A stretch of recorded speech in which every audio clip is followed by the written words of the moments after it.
What's up, meta nerds? This video is all about the Acclamator-class assault ship, also known as the Republic assault ship, and the Transgalactic Military Transport ship.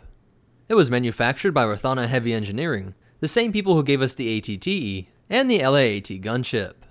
At a length of 752 meters, or 2,467 feet, it was less than half the length of the Imperial-class Star Destroyer, and about 2/3 the size of the Venator. At a width of 460 meters, or 1,590 feet, it was about 3 Pelta-class frigates across, and at a height of 200 meters, or 656 feet with the landing gear extended, it was nearly 10 AT-ATs tall. Its 2 main engines and 2 auxiliary engines were able to get this ship up to 1,200 kilometers per hour, or 746 miles per hour in atmosphere, making it faster than an ARC-170, and tied with a Vulture droid. Its Hyperdrive Rating is a ridiculously fast Class 0.6, making it faster than the Venator, and even the Slave 1, and nearly meeting the Millennium Falcon. What's especially important about this stat is that the Acclamator had a range of 250,000 light-years, which means that since the galaxy is 120,000 light-years across, this ship could travel the entire length of the galaxy and back, while still having fuel to spare. It came equipped with shielding, and a special neutronium-impregnated hull, a technology that was used to harden Durasteel that dates all the way back to the times of the Great Sith War. As for its armament, it had 12 quad turbolaser cannons, 24-point defense laser cannons, and 4 proton tubes. This all gave it the ability to handle everything from larger capital ships to individual starfighters, and was specifically designed for a tactic called Base Delta Zero, in which a number of these ships could completely destroy the surface of an enemy planet.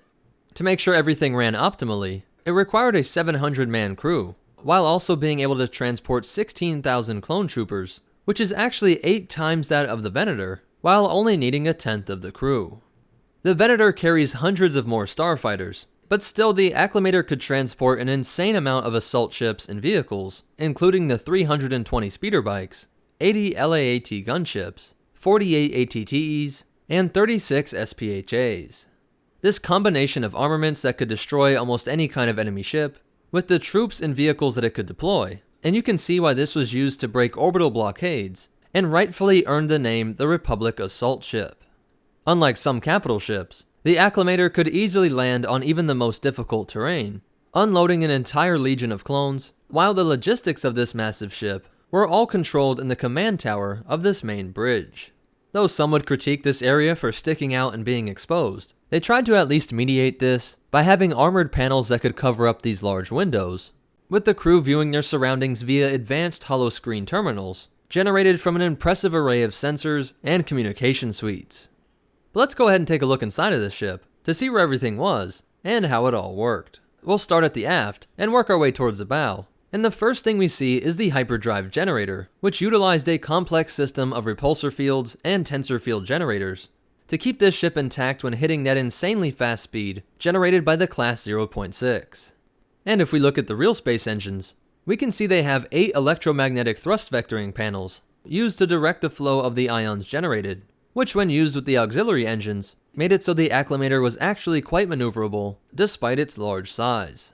Just forward of this area we can see the main reactor, which was a Kuat Drive Yard initiative, the parent company of Rothana Heavy Engineering, where they wanted to better conceal the most important part of this ship, instead of having it be exposed, protruding on the ventral sides of the ships, like the Mandator-class and Procurator-class ships. This was a lesson that was apparently forgotten by the time of the Empire.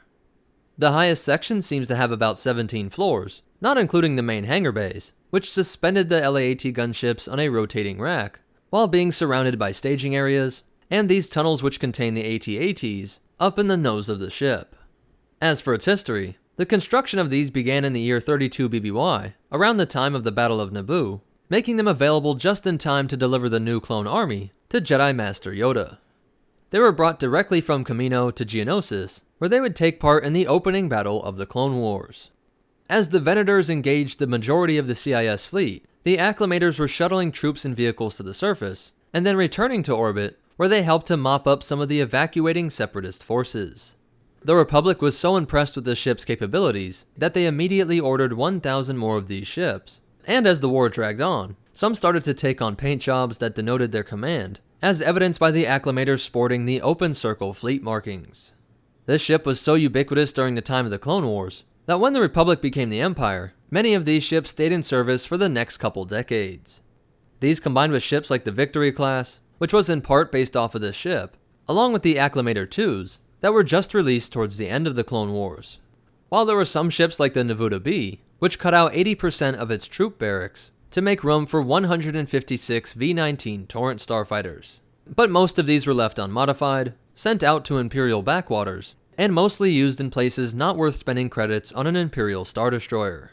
Others spent their last days ferrying supplies and vehicles across the Empire, while others were used to transport massive amounts of slaves. A few fell into the hands of the Zon Consortium, and the last known sightings of an Acclamator were in the restored Empire Splinter faction in 13 ABY, and finally, seen in the Yuzon Vong War of 25 ABY. So that's it for its history, and the only cool behind the scenes fact is that its hyperdrive rating is cited as 0.75 in Starships of the Galaxy, but is at 0.6 in the Attack of the Clones cross-section. Either way, that's ridiculously fast, and something that might get changed in canon. And in the Star Wars Empire comics, you can see the Acclamator still being used by the Empire as a transport, planetary defense ship, and referred to as a slave ship by Darth Vader. So that's it for the Acclamator-class assault ship, but most important of all, remember, you don't need a Death Star when you already have a ton of these amazing ships to perform a base Delta Zero for you. And the Force will be with you, always.